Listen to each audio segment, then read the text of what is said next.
it's in that moment of excitement that the right front tire of my 1976 Chevy Malibu blows out. But it doesn't deflate, it disintegrates. It throws rubber on the road in a way that I didn't think was possible. And it takes everything I can to get the car over to the shoulder and to a stop. And it's 1991. I don't have a cell phone, so I do the only thing I can. I start hiking up the road to look for help.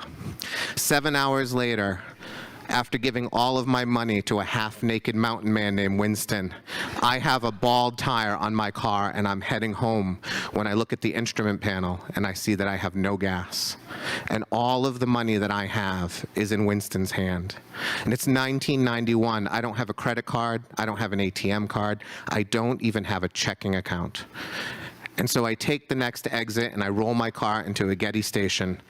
And as I park the car, I'm angry and I'm sad. I'm 20 years old. I'm a McDonald's manager. I make $7.25 an hour, and I'm the richest person I know. My mother is living on welfare with my sister. My father's left 10 years ago, and the only friend that I have who even has a credit card or a car that can make this 100-mile trip to New Hampshire is off on some college weekend, and I can't get in touch with him. And this was not the plan for my life. I was not supposed to be this alone. And so I go into the Getty station to beg for gas. $8 worth of gas is all I need because it's 1991 and gas is 85 cents a gallon. And the kid behind the counter will not give it to me. He doesn't want to lose his job, and I offer everything, and he says no. So I go back to my car. My plan is to wait for the next shift change. Maybe someone more sympathetic will take over. But as I climb into my car, I see my McDonald's uniform crumpled in the back, and I have an idea. An hour later, I'm in a residential neighborhood about a mile from the Getty station. I'm on the porch of a red brick house, and I'm knocking on the door. I'm wearing my McDonald's uniform, the blue shirt, the blue pants, the blue tie. The door opens, and there's a man standing in front of me, and I know at that moment that this is a bad idea. But it's 3 o'clock on a Sunday afternoon, and I'm on his porch in a McDonald's uniform, and the only way to get off is to go forward. So I say to him, "My name is Matt. I'm collecting money for the Ronald McDonald Children's Charities. Can you please make a donation?" And this man stares at me like Stonehenge. He does not move. He's 50, but he might as well be 500. He has all of the wisdom and knowledge of the world wrapped into one man, and I know he knows I'm lying. And the next words that come out of my mouth, I don't expect. I say, "My mom died of cancer when I was young. And my sister has cancer now, and I'm just trying to do what I can to help." And he looks at me and points and says, "You stay right there." And he goes back into the house and closes the door. And I know that he's calling the police.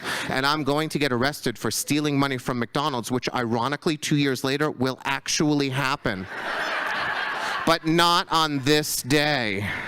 Because he comes back to the door and he has $20 in his hand, which is like $20,000 to me on this day. And he presses it into my palm and I say, "No, that's too much." And he says to me, "My wife died of cancer 5 years ago."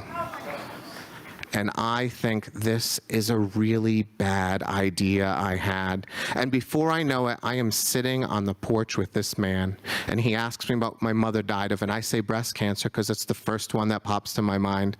And he says, "What does your sister have?" And I say leukemia, which I don't actually know is a cancer, but I know kids get it. And he tells me that his wife, Lisa, died of lung cancer, and that his kids live on the West Coast. And he tells me how she struggled for 2 years and how he wanted to tell her it was okay to go, but he couldn't, and how badly he felt that he watched her struggle for so long. And I sat on that porch and I listened to him and I prayed he wouldn't ask me anything. And I just wanted to get off. And so finally we were hugging and I was walking down the walk with $20 in my hand and it felt like poison. I got to my car and I sat in there and I remembered how lonely I felt. And then I felt so stupid and small because I knew at that moment I didn't understand real loneliness. I was a 20-year-old kid with friends and I was stuck in New Hampshire. But I had walked away from a man who was in a tiny house with a wife that was gone and the kids that were gone. And he had a loneliness in him that I would never understand. And so I put the gas in my car and I drove home. But he has always been with me. I have never left that man on that porch that day. And I'm hopeful that I'll never be as lonely as he was that day. Thank you.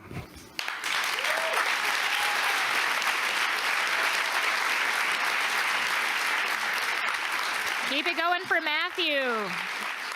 Cool.